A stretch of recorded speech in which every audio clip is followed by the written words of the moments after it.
tayo sa ating pag-aaral ng series natin, Reasons Jesus Came Down.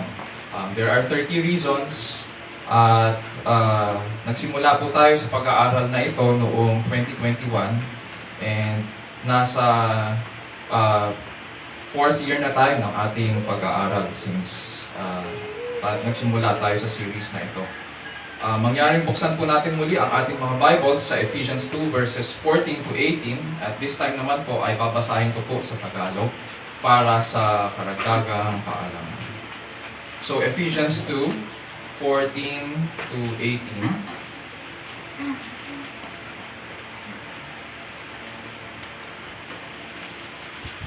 Sa mga may Bibles, pakibukas ang mga Bibles. Pwede rin, kung yung katabi niyo po ay walang Bible, pwedeng pakishare po yung mga Bibles na rin.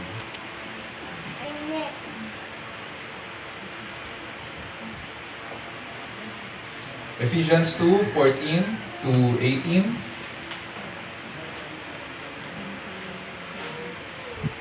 Ganito po ang sinasabi. Nakita na po natin. Ephesians 2, 14 to 18, ganito po ang sinasabi. Pinagkasundo niya tayo, kaming mga Hudyo at kayong mga Hentil, ay Kanyang pinag-isa. Sa pamamagitan ng Kanyang katawan, pinawi niya ang alitan na parang pader na naghihiwalay sa atin. Pinawalang bisa niya ang kautosang pawang mga utos at tuntunin upang pag-isahin sa Kanya ang dalawang bayan at maghari ang kapayapaan. Sa pamamagitan ng Kanyang kamatayan sa krus, winakasan niya ang alitan ng dalawang bayan, kapwa pinapanumbalik sa Diyos at pinagbuklod sa iisang katawan. Naparito si Kristo at ipinangaral sa lahat ang mabuting balita ng kapayapaan. Sa inyong mga Hentil na malayo sa Diyos at sa mga Hudyo na malapit sa Kanya. Dahil kay Kristo tayo'y kapwa makalalapit sa Ama sa pamamagitan ng Espiritu. Ito po ang salita ng Panginoon. Purihin ang Diyos. Kapag tumaan po tayo dito sa POEA building, dito sa may EDSA, corner Ortigas, may mapapansin po tayong street art doon sa pader ng POEA. May nakasulat po doon. May street art siya tapos may nakasulat. Ang nakasulat po doon, kung napansin natin ay Overseas Filipino Workers, Bayani ng Bayan para sa Kapayapaan at Kaunlaran. Ang sabi po doon, para po sa kapayapaan. Ano ba ibig sabihin mo? Ano ba ang kapayapaan? Tinagalog. In English yun lang. What is kapayapaan? Peace. Ano ba ang kapayapaan?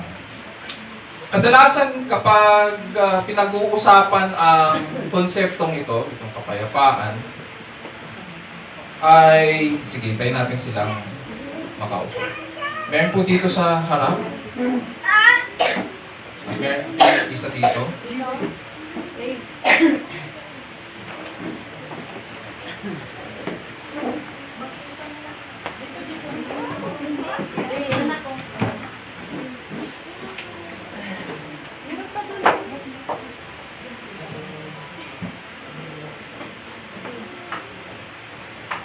Okay.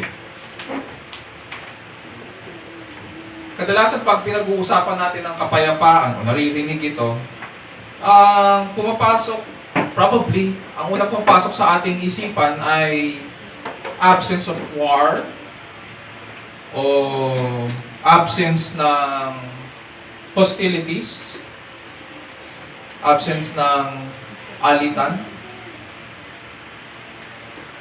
Isa yun. Yung pag sinabing mapayapa ang bayan, walang gulo, walang digmaan, ganun ang nasa isipan natin. At yun yung naipinta kadalasan ng media sa atin. Sabi nga ni John Lennon, make peace, not war. At nauso ito noong 1960s. At nag-evolve ito, eventually, maririnig natin, make love, not war. doon sa around 1970s to 1980s. Dito naman sa atin, maririnig naman natin ang mga salitang ito tungkol naman sa kapayapaan. Ang kapayapaan ay is nasa buhay. At ang kapayapaan ay ang ating responsibilidad. Ganon ang maririnig natin. Nang ipanganak ang Panginoong Hesus, may lumitaw na malaking hukbo ng mga anghel sa kalangitan. At ganito ang kanilang pinahayag. Glory to God in the highest, and on earth peace among men with whom He is pleased. That was the beginning of Christ's humanity on earth. And then towards the end of His ministry, at saka towards the end of His life, maririnig naman din natin ang malakas na sigaw ng mga madla na sumusunod sa Kanya habang papasok po siya sa Jerusalem. Ganito naman ang sinabi nila. Blessed is the King who comes in the name of the Lord, peace in heaven and glory in the highest. Peace in heaven. From these passages, makikita po natin that when God is glorified, there is peace. Tapos dito sa ating passage na pag-aaralan sa umagang ito, sinabi ni Apostol Pablo sa Ephesians 2:14, He Himself is our peace. But what is it really? Ano nga ba ang kapayapaan? Ano ang nature ng peace that God so joyfully promises and gives us? And how does He accomplish it? How does He give it to us? These are some of the questions na ating pag-aaralan o susubukang sagutin sa umagang ito sa ating pag-aaral sa series na Reasons Jesus Came into the World. At mga kapatid, as we gather around God's Word, panalangin ko po na sa ating pag-aaral ng kasulatan ay buksan ng Panginoon ang ating mga isipan sa sinabi niya sa Kanyang salita. Nawa ipahayag niya na siya ang Diyos na mahabagin at inaanyayahan niya tayong lumapit sa Kanya sa tuwing nahihirapan tayo sa ating pananampalataya at pagsunod sa Kanya. Panalangin ko rin na mag-minister ang salita ng Diyos sa atin para makatugon po tayo sa maayos na pamumuhay sa harapan ng Diyos, sa ilalim po ng kapangyarihan ng Diyos, para sa kalwalhatian ng ating dakilang Diyos. This now leads us dito sa ating passage sa Ephesians chapter 2. At itong liham ni Apostol Pablo sa Ephesus ay, pag tinignan po natin, ang Ephesus po ay lungsod sa Asia Minor. Today, ito po ang bansang Turkey. At ang Ephesus ng panahon nila ay isang mahalagang commercial center. Ang pangalan pa nga, or title na binigay sa Ephesus ay the Supreme Metropolis of Asia. Ganon siya kaimportante ng panahong yon. Kung ang Roma, ang kapitolyo ng imperyo, ang Supreme Metropolis nila ay Ephesus. Mapangalawa lang siya doon sa pagiging mahalaga ng panahong yun. And so ma-imagine natin ang kultura ng mga mamamayan dito sa Ephesus. Mataas ang tingin nila sa kanilang sarili, taas noo. Importante sila at kilala sila sa business and trade. Ngunit hindi lang ito, kilala rin ang lungsod na ito sa immoralidad. Dahil sa ceremonial prostitution na laganap sa Temple of Diana. At malaking-malaki yung temple na yon at considered as one of the 7 wonders of the world. Bukod sa immoralidad, kilala rin ang mga taga-Ephesus sa kanilang superstitious fear ng mga spiritual forces of wickedness. Kaya nga kailangan isulat ni Apostol Pablo ang tungkol sa panalangin at sa armor of God at the end of the book of Ephesus. May ganung takot sila sa mga espiritu. And so Paul had to remind them and encourage them of God's victorious redemptive work. So ngayon, ganito ngayon ang klima ng lungsod na kung saan umusbong ang ministry ng Ephesus at araw-araw silang na-expose sa ganitong klaseng kultura. At alam ito ni Pablo at sumulat siya upang ituro at ipaalala sa kanila ang katagumpayan ng katubusan. Dito sa ating passage sa Ephesians chapter 2, pagkatapos niyang ilahad sa kanyang mga readers na ang lahat ng mga tagasunod ni Kristo ay dating mga patay dahil sa ating mga pagsalangsang at kasalanan,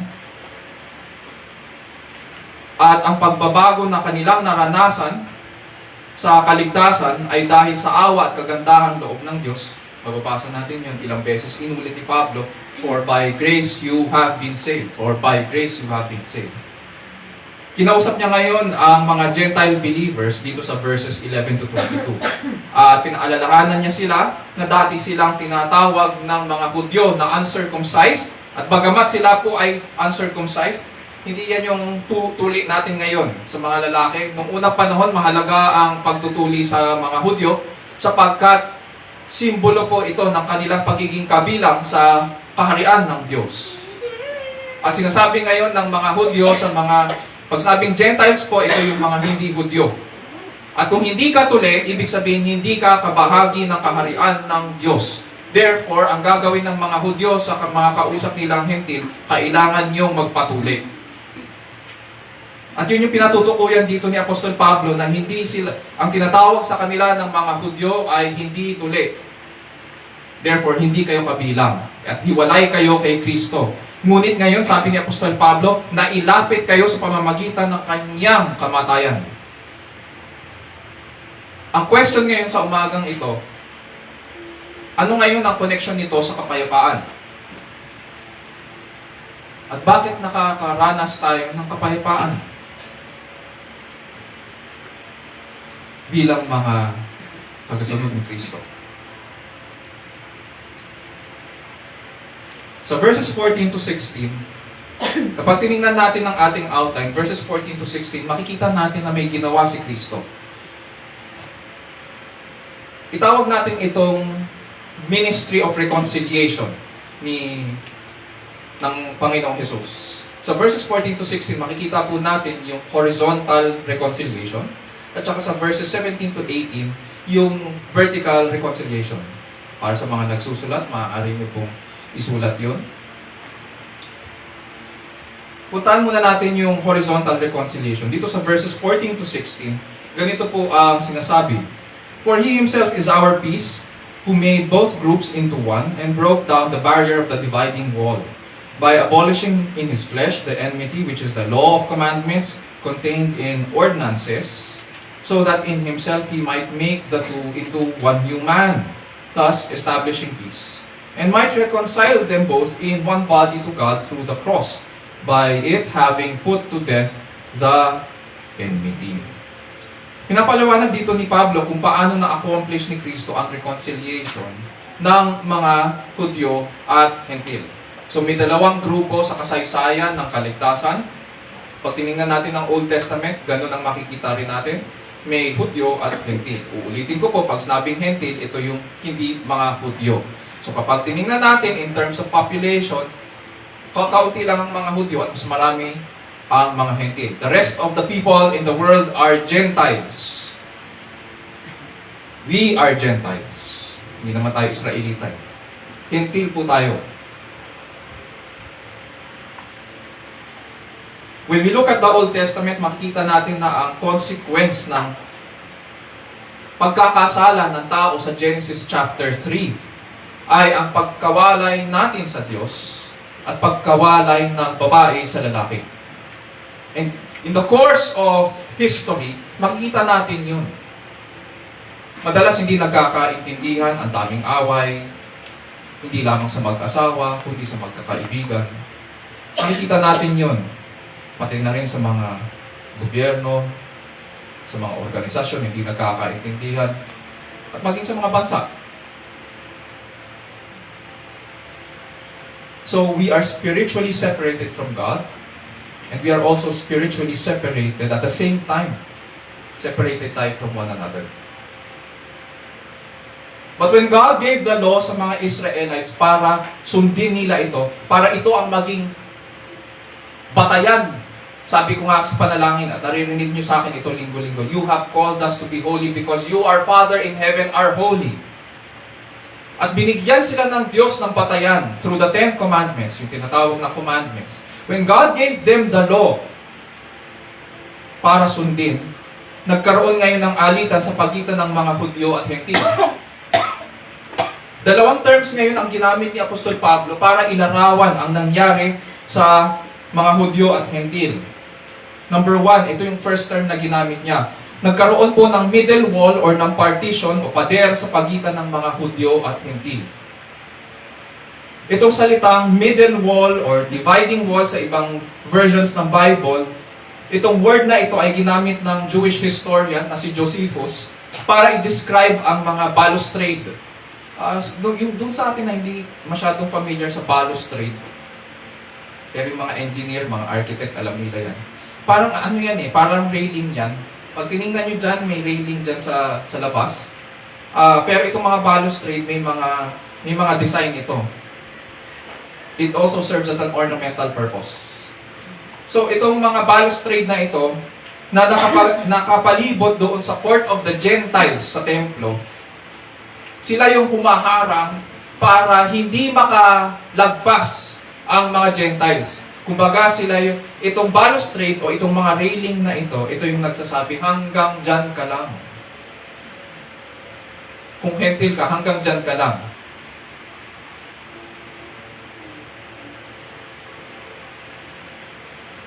At nung panahong yon, nung nakatayo pa ang templo, itong dividing wall na ito sa templo, may nakasulat. At ganito po ang sinasabi ng nakasulat doon sa dividing wall. Bawal pumasok ang dayuhan. Ang tinutukoy na dayuhan dito ay ang mga hentil. Bawal pumasok ang dayuhan sa loob ng barikada na nakapalibot sa santuaryo. Ang sino mang mahuling lumalabag ay mapaparusahan ng kamatayan. So pag lumabag ka doon, death penalty agad. In our passage, hindi balustrade ng court of the Gentiles ang tinutukoy po ni Apostol Pablo. Itong dividing wall na tinutukoy niya ay ibang bagay. Tingnan po natin yung pangalawang salita na kanyang ginamit. Yung pangalawang salita na kanyang ginamit ay barrier.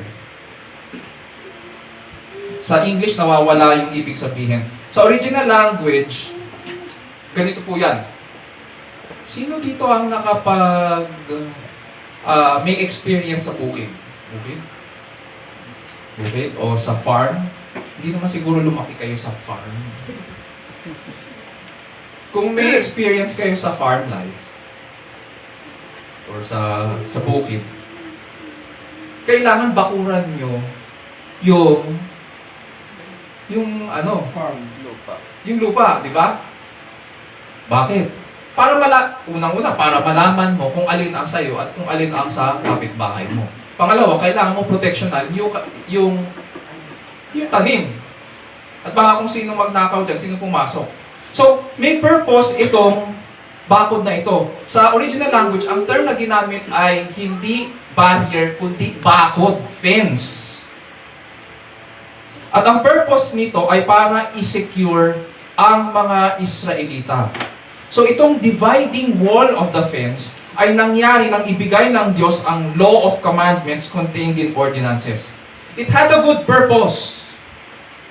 It was supposed to preserve Israel sa mga ungodly practices at saka influences ng mga karatig bansa. Alam naman natin na ang Israel nanggaling sa Egypt. Mga pagano. Sumasamba sa mga demonyong Diyos-Diyosan. At nung papunta sila sa Kanaan, alam din natin na ang kanilang pupuntahan ay mga pagano rin. Sumasamba rin, mas malala dito sa Kanaan.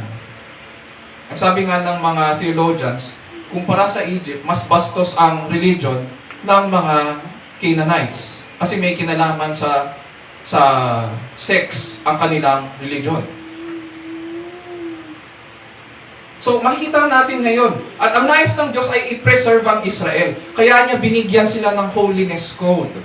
Binigyan niya sila ng commandments para malaman nila kung paano sila mamumuhay sa kanyang harapan, para ma-preserve sila laban dito sa mga ungodly cultures ng mga karatig bansa. Pero, anong ginawa ng Israel? They misused the commandments. Nang ibigay ng Diyos ang commandment sa kanila, ginamit nila ito para magmataas sa mga bansa. Hanggang ngayon, makikita natin yun, yung attitude na yun. Ano nangyari sa kanila? Nagkaroon sila ng attitude of superiority. Kesyo, kami lang ang pinili. At minsan sa mga churches at sa mga Kristiyano, nagiging tanong yan, Pastor, bakit pinili ng Diyos ang Israel? At yung mga Israelita naman, oo, pinili kami ng Diyos. Dahil sa amin unang binigay ang law covenant.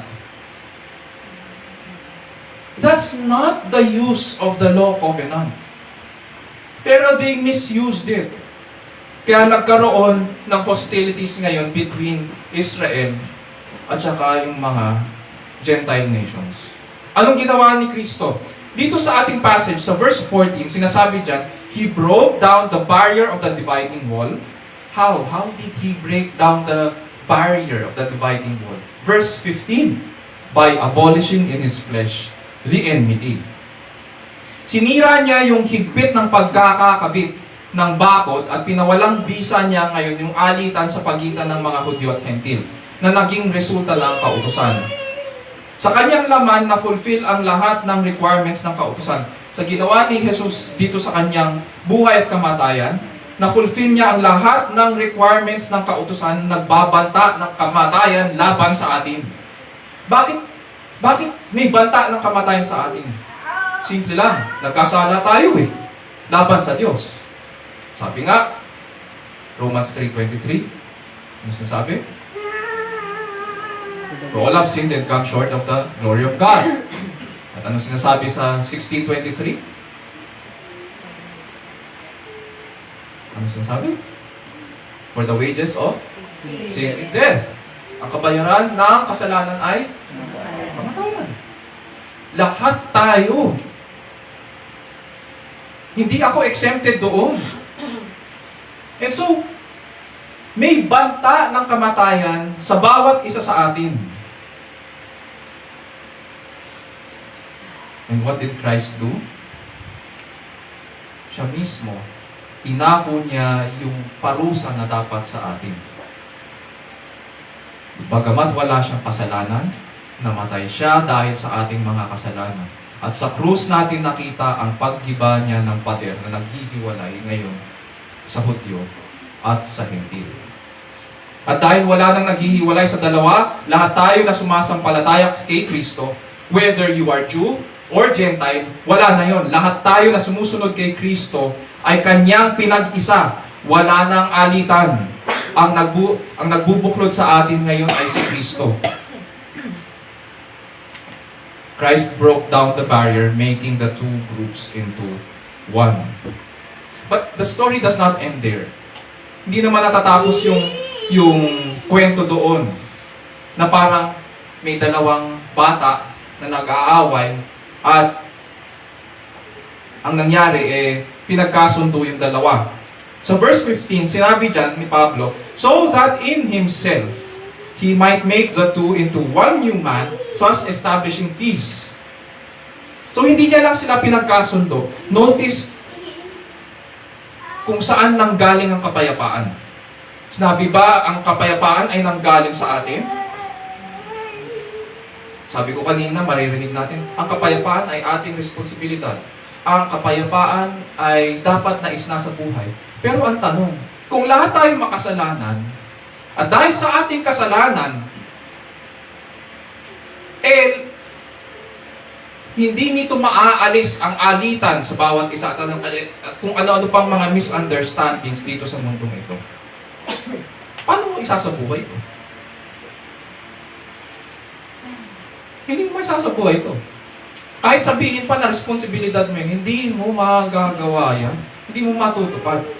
Anong batayan ngayon? Kung sasabihin na ito ay responsibilidad ng bawat isa, anong batayan? Pero dito kay Kristo, dahil tinanggal niya yung alitan, at anong ginawa niya? Ang ginawa niya, gumawa siya ng isang panibagong tao. Wala nang dati. Lahat ng na kay Kristo ay bagong nilalang.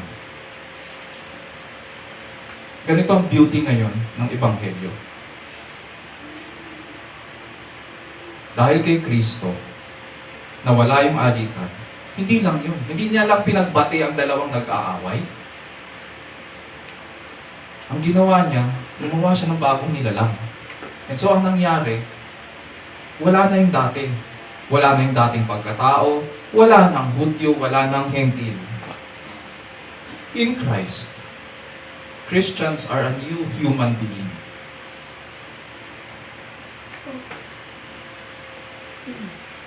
Mga kapatid sa Panginoon, mga kaibigan, ang Kristiyano po ay hindi perfect na tao. Pero bago silang nilalang. In other scriptures, maririnig natin yung sinasabi ni Pablo na tayo ay isang new creation. Although yung ibang version sinasabi new creature, pero I hold doon sa language na binibigay tayo ang new creation sapagkat nagsimula ang Diyos. Ganito kaganda ngayon ang Ebanghelyo. Ang intention ng Diyos ay gumawa ng bagong creation. And He began this new creation with us. We do not need to wait for glorification. The new creation begins with us. We are a new creation. Hindi tayo hybrid. May mga hybrid na sasakyan ngayon, di ba? Anong ibig sabihin ng hybrid na sasakyan? May components na electric, may mga components na para sa gasoline. Hindi tayo halo, hindi tayo hybrid or combination. Hindi tayo Jewish Gentile or Gentile Jew. The Christian is a new creation. Regardless kung ikaw ay Hudyo na sumasampalataya kay Kristo o kung ikaw ay Hentil na lumapit kay Kristo. Lagi ko nga pong sinasabi that new creation has already begun. Napakabuti po ng ating Panginoon because He started the new creation with God's people. Because you are in Christ, consider yourselves as new creation. The old things have passed away. Behold, sabi pa ni Pablo, the new has come. If he wasn't excited about this, itong new things, he wouldn't have said it ng ganon. Behold, the new has come. At itong newness na ito, itong kapayapaan, itong blessings of salvation, itong kapayapaan, itong peace and newness, saan po ito nadi-display? Saan ito nakikita? Punta tayo sa verse 16. Sabi po ni Apostol Pablo sa verse 16, and might reconcile them both in one body. Might reconcile them both in one body. Yung katawan o body na tinutukoy dito ay hindi resurrected body ni Christ. Ang tinutukoy dito is the body of new humanity. The body of believers that we today call the church. Where is this displayed? Itong peace, itong newness of life. Saan ito nakikita? In the church. Sinasabi po natin na ang peace and reconciliation ay nakamtan para sa atin ni Kristo. And that is true. That is correct. At the same time, this peace and reconciliation as Christ's blessings to us is seen and experienced in the church. Kaya nga may babala ang mga writers ng mga books sa pagiging mapagkunwari. Hindi lamang siya individual. Alam ng mga writers na ang mga Kristiyano ay makikisalamuha pa sa mundong ito. Alam nila na may relationship tayo sa isa't isa at ni-restore yun ng Panginoon. Kaya nga maririnig natin paulit-ulit itong mga babala laban sa pagpapaimbabaw, sa pagiging mapagkunwari, sa pagiging mapagmataas. Hindi lang yun. Hindi naman yung pinagbabawal lang ang maririnig natin sa mga writers at saka mga teachers in the scriptures. Mayroong mga commands rin na sinasabi sa atin, magpatawad sa ating kapwa. Nandyan din ang pagpapanumbalik kapag nagdidisiplina. Nandyan din ang ipanalangin ng mga kaaway. at umuusig sa atin. Nandyan din ang pakikiisa o pakikipag-fellowship sa ating mga kapatid. These blessings of our union in Christ and find expression in this body that we call the church. Hindi ko sinasabi na dito ka maliligtas. Ang Kristiyano ay ligtas dahil kay Kristo. Pero niloob ng Diyos na ibigay tayo sa isa't isa nang sa ganun ang panibagong buhay na binigay niya sa atin. Nang sa ganun itong mga pagpapalang ito katulad ng reconciliation at saka kapayapaan ay maisabuhay natin kasama ang ating mga kapatid. Kaya nga, napakahalaga ng pagtitipon. Hindi na mo naman pwedeng sabihin, nakakilala ako kay Kristo at natanggap ko ang kanyang kapayapaan at yung pakikipagkasundo sa Diyos. Ang question dyan, so paano mo ngayon ina-apply yan? That's the next question. Yung expressions of these blessings ay nakikita, the expressions of these gifts are seen and displayed in the church. Itong body na tinutukoy ni Pablo dito. Kaya hindi matatawaran ang kahalagahan ng pagtitipon sa buhay ng bawat mananampalataya at ng buong church. So ano makikita natin dito sa verses 14 to 16? Itong horizontal reconciliation na ginawa ni Kristo. So Christ removed the division between Gentiles and Jews to create in His body the church. Christ removed the division between Gentiles and Jews to create in His body the church. Pangalawa, punta tayo sa verses 16 to 18. Ito naman yung vertical reconciliation. So, ni-restore niya yung relationship between Jews and Gentiles. At ngayon tingnan natin yung relationship ng tao sa Diyos. Yung vertical reconciliation. So dito sa verses 16 to 18, makikita natin Christ fulfilled God's promise by reconciling us to God. Christ fulfilled God's promise by reconciling us to God. Sabi dyan ni Apostol Pablo, and He came and preached peace to you who were far away, and peace to those who were near. For through Him we both have our access in one Spirit to the Father. Yung tinutukoy po dito ni Apostol Pablo na preached those who were far away and those who were near. Itong far away ay ang mga Gentiles, at saka yung those who are near, ito yung mga Hudyo. Now, ano ba itong passage na ito, itong verses 17 to 18? Pinapaliwanag dito ni Pablo kung paano na-accomplish ngayon ni Kristo ang reconciliation ng Diyos at ng tao. Hindi lamang niya winakasan ang alitan ng dalawang bayan, pinagkasundo niya rin ang dalawang bayan sa Diyos. Around 740 years po, bago ipanganak ang Panginoong Jesus, pinahayag ng Diyos sa Israel sa pamamagitan ni Propeta Isaias na may paparating po na tagapagbalita. At itong tagapagbalita na ito ay magpapahayag na matatapos na ang kanilang captivity sa kamay ng mga dayuhan. Sa Isaiah 52:7, ganito po ang sinasabi, how lovely on the mountains are the feet of him who brings good news, who announces peace and brings good news of happiness, who announces salvation and says to Zion, your God reigns.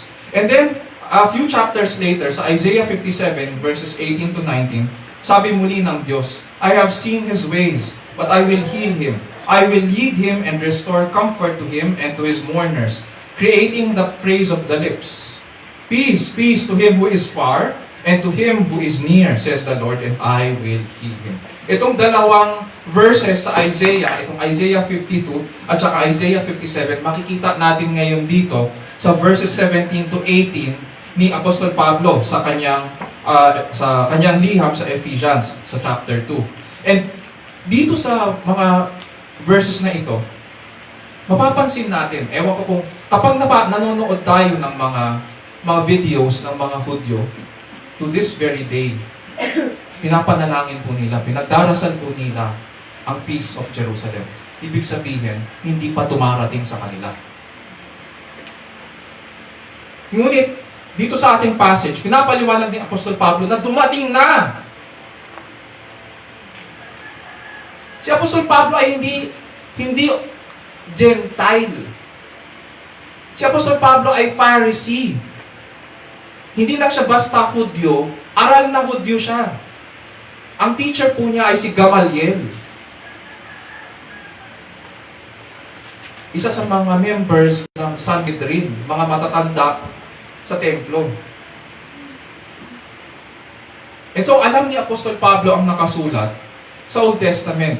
And here in our passage, sa Ephesians chapter 2, pinapaliwanag niya itong mga passages sa Isaiah ay nagkaroon ng greater fulfillment sa pagparito ni Hesus Kristo. Mula sa kaitaas-taasan, bumaba ang Panginoon, naging tao at nanirahan sa piling natin at ipinangaral sa lahat, both to Jews and to Gentiles, both to those who are far and those who are near. Anong pinangaral? Ang mabuting balita ng kapayapaan. At nakita natin yon sa buhay at kamatayan ni Jesus.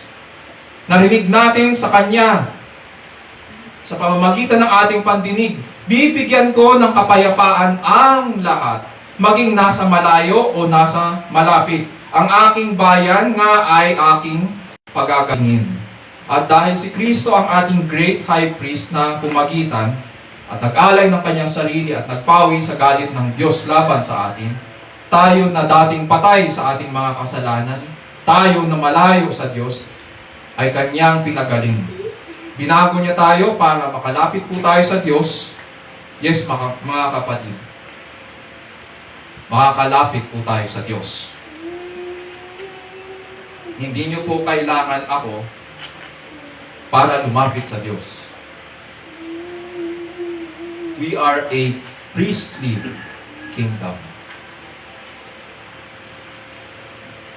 Maaari tayong dumiretso at manalangin sa Kanya. And this wonderful gift of newness and immediate access to God was brought to us by none other than, sabi ni Apostol Pablo, the Holy Spirit, who heals us and places that gift of peace which Christ has earned in our souls. Ang ganda ng kinanta natin kanina. Holy, holy, holy. Makita mo doon yung gawain ng Ama, ng Anak, at ng Espiritu Santo. At ganun din makikita natin sa kaligtasan. More often than not, pag pinapahayag ang Ebanghelyo, ang maririnig natin ay, ang na-emphasize ay ang Panginoong Jesus. But when we look dito sa message ni Apostol Pablo, itong gospel ni Pablo sa mga taga-Ephesus, makita natin yung gawain ng Ama, ng Anak, at ng Espiritu Santo. It is God who planned itong salvation. He's the one who planned. Siya ngayon, at ngayon sa pamamagitan ng Anak, siya ngayon ang nag-i-implement. At sino ang nag-a-apply sa bawat believer? It is the Holy Spirit. He is the one who heals us and places that gift of peace which Christ has earned for us in our souls. Elsewhere, maaalala natin, sinabi ni Apostol Pablo, but the fruit of the Spirit is love, joy, peace. Mga kapatid at kaibigan, peace is not the absence of war. Although the absence of war is a desirable effect. We tend to think na ang kapayapaan ay bunga ng pakikipag-reconcile sa ating kaaway dahil nawalay tayo sa isa't isa. And that is correct. Ngunit dahil sa ating pagiging makasalanan, hindi po mawawala ang alitan. Hiwalay pa rin tayo sa isa't isa. Dahil sa ating kasalanan, hiwalay tayo sa Diyos. And left alone in our sins, we can do nothing to remove the guilt in our consciences, the strife, and the wall that divides us from one another. But we take comfort and joy in the Lord because Christ removed the division between Gentiles and Jews to create in His body the church. At sa pamamagitan ng Kanyang perfect and finished work, binago niya tayo at nirestore ang relationship natin sa isa't isa. Number 2, Christ fulfilled God's promise by reconciling us to God. He brought us peace and He is our peace. Yun ang sabi ni Apostol Pablo sa verse 14. And so, ang tunay na kapayapaan ay hindi lamang reconciliation ng dating magkaaway. Dumarating ito kapag ang magkaaway ay binago ng Panginoon. Ang totoong kapayapaan ay dumarating kapag ang magkaaway ay binago ng Panginoon at kapwa natagpuan ang isa't isa sa paanan ng Panginoon. Yun ang tunay na kapayapaan.